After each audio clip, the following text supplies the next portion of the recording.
Welcome students and my dear parents.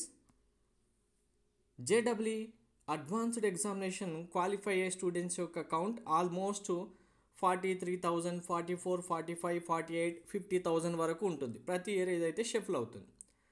ఇక్కడ చాలామంది students and పేరెంట్స్కి ఉన్న కన్ఫ్యూజన్ అనొచ్చు, లేదు అంటే ఈ ఇన్ఫర్మేషన్ చాలామందికి తెలియదని కూడా చెప్పొచ్చు.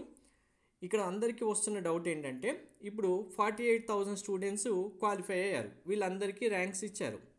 మరి ఉన్న ఐఐటి సీట్స్ కౌంట్ చూసుకుంటే 17,760 ఉన్నాయి. మరి ర్యాంక్స్ వచ్చి ఐఐటి రాని సీట్స్ మిగిలిపోయిన స్టూడెంట్స్ ఉంటారు కదా, ఇప్పుడు ఇక్కడే కౌంట్ చూసుకుంటే ఎంత అవుతుంది? 48,000 నుంచి 17,000, ఆల్మోస్ట్ ఒక 30,000 మనకు కౌంట్ తీసుకుందాం. అంటే యాన్ అండ్ యావరేజ్గా ప్రతి ఇయర్ షఫల్ అవుతుంది కాబట్టి ఇప్పుడు 30,000 స్టూడెంట్స్కి ర్యాంక్స్ వచ్చాయి, కానీ ఐఐటి సీట్ రాలేదు. మరి సీట్స్ లేవు కాబట్టి మరి ఈ అడ్వాన్స్డ్ ర్యాంక్తో, మాకు వచ్చిన అడ్వాన్స్డ్ ర్యాంక్తో మేము ఏం చేయాలి? ఇదే అందరికి ఉన్న బిగ్గెస్ట్ క్వశ్చన్. ఈ క్వశ్చన్ ప్రతి ఇయర్ చాలామంది కన్ఫ్యూజ్ చేస్తూనే ఉంది. మీకు క్లారిటీగా చెప్తాను. దీనికి సంబంధించి వీడియో స్కిప్ చేయకుండా చూడండి, లైక్ చేసి తప్పకుండా షేర్ చేయండి. కంప్లీట్ గైడెన్స్ కోసం ఛానల్ సబ్స్క్రైబ్ చేసుకొని బెల్ బటన్ అయితే ప్రెస్ చేయండి. And one more very important, మీకు కౌన్సిలింగ్ సంబంధించిన కంప్లీట్ గైడెన్స్ మెంటర్షిప్ కావాలంటే డీటెయిల్స్ ఇక్కడ స్క్రీన్ పైన ఉన్నాయి. అలాగే మీకు డిస్క్రిప్షన్లో కూడా ప్రొవైడ్ చేస్తాను.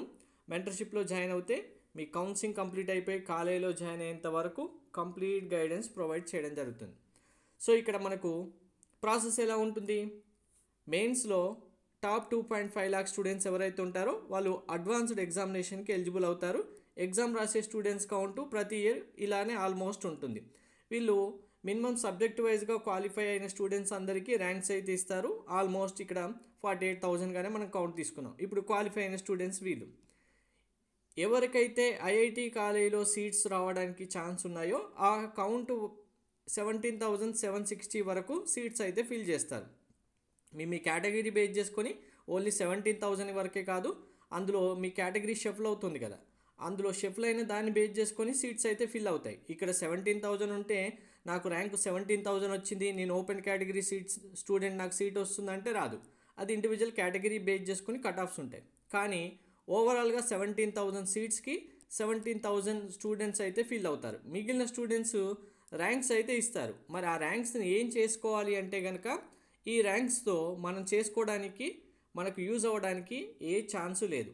ఈ ర్యాంక్స్తో మరి మేము వెళ్ళి అడ్వాన్స్లో ఎలాగో ర్యాంక్ వచ్చింది కానీ సీట్ రాలేదు కదా, ఐఐటి కాలేజీలో సీట్స్ లేవు కాబట్టి నేను ఎన్ఐటీలో జాయిన్ అవ్వచ్చా, ట్రిపుల్ ఐటీస్లో జాయిన్ అవ్వచ్చా, జిఎఫ్టీ కాలేజ్తో ఏదైనా టాప్ దానికి వెళ్ళొచ్చా, మాకు మెయిన్స్లో తక్కువ ర్యాంక్ వచ్చింది, లేదు మెయిన్స్లో ఎక్కువ ర్యాంక్ వచ్చింది అనేసి చెప్పే స్టూడెంట్స్ పేరెంట్స్ ఉంటారు. సో అడ్వాన్స్డ్ ఎగ్జామినేషన్లో వచ్చిన ర్యాంకు మీకు ఐఐటి కాలేజీలో ఏ సీట్స్ అయితే ఉన్నాయో ఆ సీట్స్ ఫిల్ చేసుకోవడానికి మాత్రమే యూజ్ అవుతుంది, మీ కేటగిరీ బేస్ చేసుకొని కట్ ఆఫ్ వైజ్గా. ఇంకా ఇంతకంటే మీకు ర్యాంకు వేరే వచ్చింది, దానివల్ల మీకు ఐఐటి సీట్ రావట్లేదంటే ఆ ర్యాంకు తీసుకొని వచ్చి అడ్వాన్స్డ్ ర్యాంక్తో నేను ఎన్ఐటీకి వెళ్తాను, ట్రిపుల్ ఐటీకి వెళ్తాను, జిఎఫ్టీకి వెళ్తానంటే కుదరదు. మీకు ఎలిజిబిలిటీ ఓన్లీ అడ్వాన్స్డ్ ర్యాంక్ అనేది ఐఐటి జాయిన్ అవ్వడానికి మాత్రమే. మీరు మళ్ళీ రివర్స్లో వచ్చి NIT, triple IT, GFT join అవ్వాలంటే మీకు మెయిన్స్లో వచ్చిన ర్యాంక్ ఏదైతే ఉంటుందో దాంతో మాత్రమే మీరు జాయిన్ అవ్వాల్సి ఉంటుంది. మరి ఇక్కడ అందరికీ డౌట్ రావచ్చు, మేము అడ్వాన్స్డ్ రాసాం, క్వాలిఫై అయ్యాం, మాకు ర్యాంక్ వచ్చింది కానీ సీట్ రావడం ఛాన్స్ లేదు అంటే మా ర్యాంక్ వేస్ట్ అయినంటే ఎస్, ఇండైరెక్ట్గా మీ ర్యాంక్ వేస్ట్ అయినట్టు. ఇంకా ఎందుకు?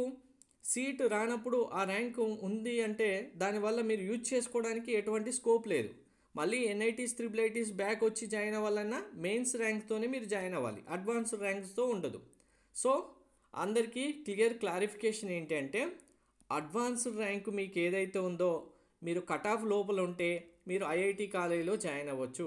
అంతేకాని ఇంకా అడ్వాన్స్డ్ ర్యాంకు మీకు ఎలిజిబిలిటీ వచ్చి ర్యాంక్స్ ఇచ్చారు కదా అని చెప్పి ఆ ర్యాంక్ యూజ్ చేసుకొని ఎన్ఐటీస్కి, ట్రిపుల్ ఐటీస్కి వెళ్ళడానికి ఉండదు.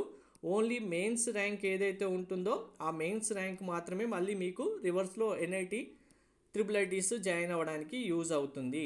Thank you.